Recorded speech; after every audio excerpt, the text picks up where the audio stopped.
Hi friends, Aliza here, founder of Mariposa Movement, and I'm feeling inspired today after a private session with a client to share a bit about the practice of seated meditation. At Mariposa Movement, we obviously work with a lot of dance and movement and more dynamic practices. But for us modern people, the practice of seated meditation, of coming into stillness, is equally important and actually very deeply connected to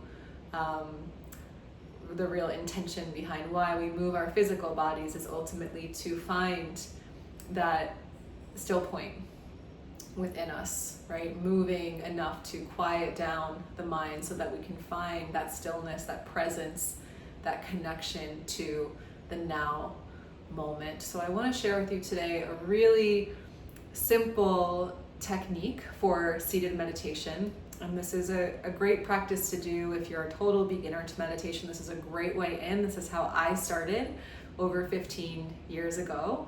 And this is also a great practice if you are a more advanced meditator and have sort of elaborate, fancy visual meditation practices. This is a really down-to-earth, straightforward meditation technique.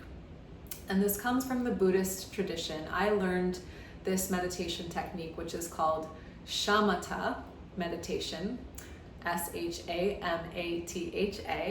I learned this within the Shambhala lineage when I was living in New York City. I was both studying yoga with a lineage that connected to Tibetan Buddhist practice and wisdom, and I would also go to the Shambhala Center in New York and study and meditate. And there are Shambhala centers all over the world that you can connect to if you want to go deeper and learn more. But today I'm just going to give you kind of the basics, the seated meditation 101. This is truly for anyone. You don't need anything fancy to do it. You don't need to, be sitting by a beautiful river anywhere. You can just literally pop up in bed first thing in the morning and sit and meditate, or before you go to bed, sit and meditate. So the most important thing for this practice is your posture. And so ideally you want your spine. The spine is really the most important thing, right? The spine is really the giver and receiver of information and energy. So we want the spine to be clear and supported. So it's recommended if you're sitting with your legs crossed, as I am. You can't see my posture right now, but if your legs are crossed, you want to be sitting up on a cushion or a couple of blankets, something to elevate your hips higher than your knees. If you have really tight hip flexors, hamstrings, or lower back, you might even choose to start seated in a chair. That's totally okay. There's no need to judge yourself or shame yourself for that. This is a practice also of compassion, of meeting ourselves where we are, because that's all we can ever do. So make yourself comfortable and prioritize the ease in your spine. You want to have a spine that is both alert, but also relaxed, right? You don't want to be straining, holding tension, and you also don't want to be slumping. You want to be in that perfect Goldilocks, just right middle path that is the balance between effort and effortlessness, or steadiness and ease. These are yogic concepts. So finding that balance in your posture, you'll know what you need. And if you have any questions, you can always leave a comment below and I will respond and share what I can from here. Now your hands, you want your hands to rest on your knees, just easefully, not doing anything, just resting right above the knees, the elbows heavy, the shoulders heavy. And this practice is traditionally done with your eyes gazing a few feet in front of you on the ground, eyes open.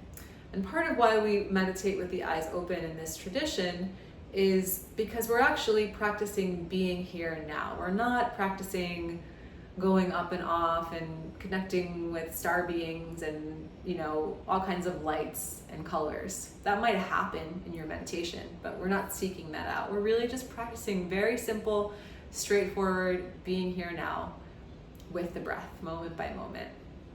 And so with your eyes slightly open, or if you want to start with your eyes closed, if that feels less stimulating as you start, you can also do that. And the anchor for this particular practice is the breath. So you're not going to do anything fancy with your breath. It's just going to be a natural breath in and out. My breath tends to move in and out through the nose. If your breath tends to move in and out through the mouth a little bit, it's okay. Don't strain. The most important thing in this practice is to find that steadiness and ease. So just a natural breath as you meditate, and you're aiming to keep your attention, to rest your attention on the breath. And anytime you notice that your mind has wandered out of the present moment and you become aware of that, you say silently to yourself, thinking, and you label whatever that thought was. Doesn't matter what the content of it was, but when you notice that you're thinking, you label that thinking and you come right back to your breath. One of my teachers would say, it doesn't matter if it's the great American novel, you still label it thinking, right? If you're getting a massive download, it doesn't matter. Label it thinking. That's the practice, is to stay in your seat, be the eye of the storm, and not be swayed by anything, however positive, however negative, right? We're trying to be in that place beyond attachment and aversion, beyond our preferences, of just being. So the two elements of this meditation are watching, observing, sensing the breath. You might sense the breath through the nose, through the movement of the breath, the sensation through the nostrils, or you might sense the breath in your chest or in your belly. However it's most easy for you to access the breath is perfect. Eyes softly open, a few feet in front of you or closed. And then you're observing your mind, labeling your thoughts, thinking when you notice. And when you do notice, instead of beating yourself up, which is common for so many of us, right? We've been conditioned to be so hard on ourselves.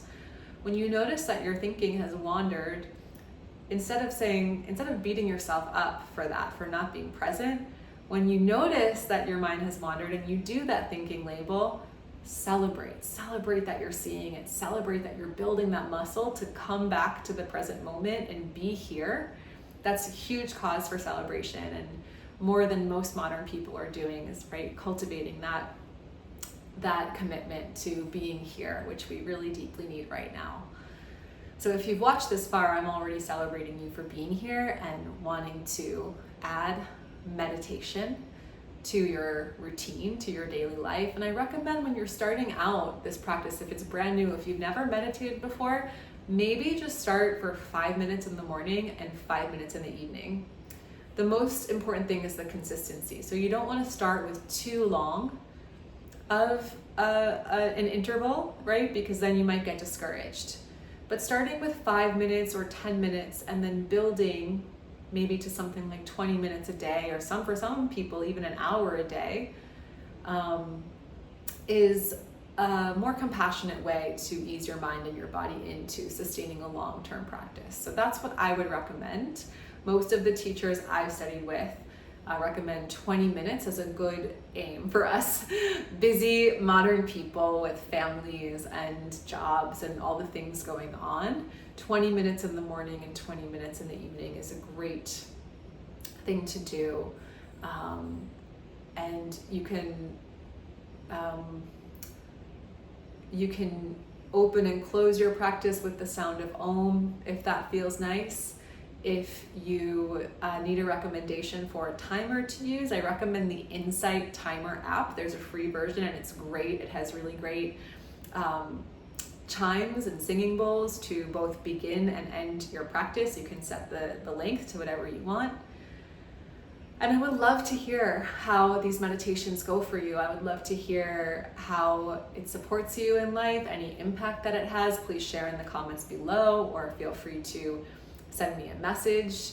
You can get in touch with me via mariposamovement.com. Mariposa means butterfly in Spanish, so here at Mariposa Movement, we are working with dance to support a shift in consciousness at this time, and working with dance as a meditation practice. But as we've explored today, stillness and sitting is also a really important practice. So I hope that this technique is helpful for you.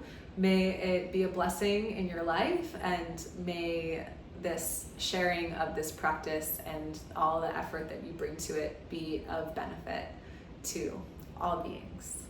Namaste.